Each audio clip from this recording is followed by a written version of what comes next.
done some videos about crafts, hobbies, crochet, knit, a little bit embroidery, but this is different. This time I want to talk about an experience I had a long time ago, just because I don't want it to be lost, and maybe somebody in the year's future might watch this and add it to their collection. I guess the only word I can use other than odd is paranormal, which kind of makes it sound like ghosts, but it does kind of sound like ghosts. So there you go.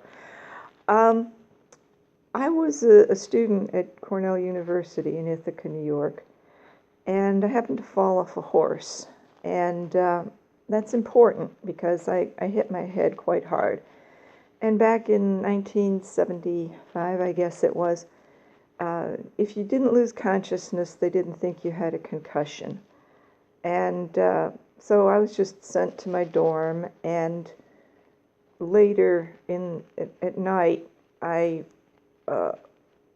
really had some bad symptoms, and I wound up going to the infirmary, and then they released me after a day or two, and I taking their word for it that I was fine, I was active, and then I got really sick, and I had a blazing headache, and I couldn't walk in a straight line, and I went to the clinic, and the doctor put me in the hospital, in the infirmary again. So after a while, this was at the end of the semester, and I went home and spent the summer with a blazing headache in bed, and tried to go back in the fall for the next semester, which I did, and I completed the semester, but it was just really a mess because my brain wasn't working right. And so I took a year's leave of absence, and I got a job in Ithaca working at the ice rink at Cornell, which wasn't a usual thing at that time. As a matter of fact, I was the first woman hired to run the Zamboni there. There had been one woman hired before me as a ticket taker, but other than that, it was unusual. So anyway, I excuse me. I got a place to live in Dryden, New York, and I was driving between Dryden and Ithaca on Route 13. It's New York State 13. And it goes through hills. If you've never been to New York, there's a lot of hills there, Finger Lakes region. And it was a nice wide road, but definitely hills. And in places where the road was cut through the hills, the trees and hill came all the way down to the road. But in other places, there were little flat spots, little kind of cutouts.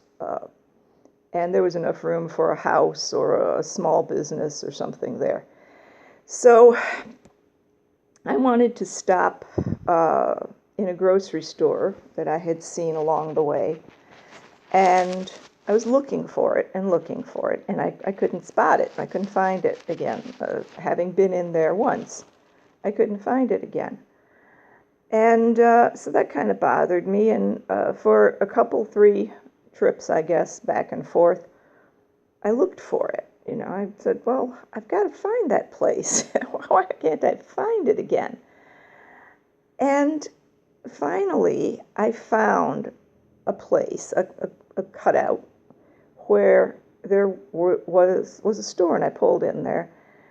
And there were 2 buildings next to each other, one that had been a grocery store, and the other one that had been a laundromat. And I say had been because they were abandoned. They were abandoned for apparently quite a while because there was a young tree growing where the roof had collapsed, growing up out of the laundromat section.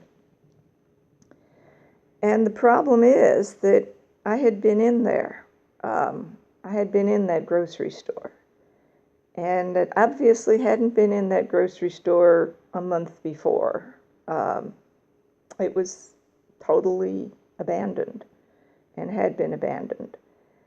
Okay, so that's my weird experience, and I don't know if it's because I got a really good whack on the head, or if I had a dream that was just extraordinarily realistic, or if I somehow slipped back into time while the grocery store was open and walked into it and walked out of it back into my own time. I don't know. But so in case, there's anyone who researches paranormal and ever wants to hear about this, this is one of about 3 or 4 things that have been very weird that I have that still kind of bother me, that I can't really totally write off as a dream or, whatever you want to call it. So that's me.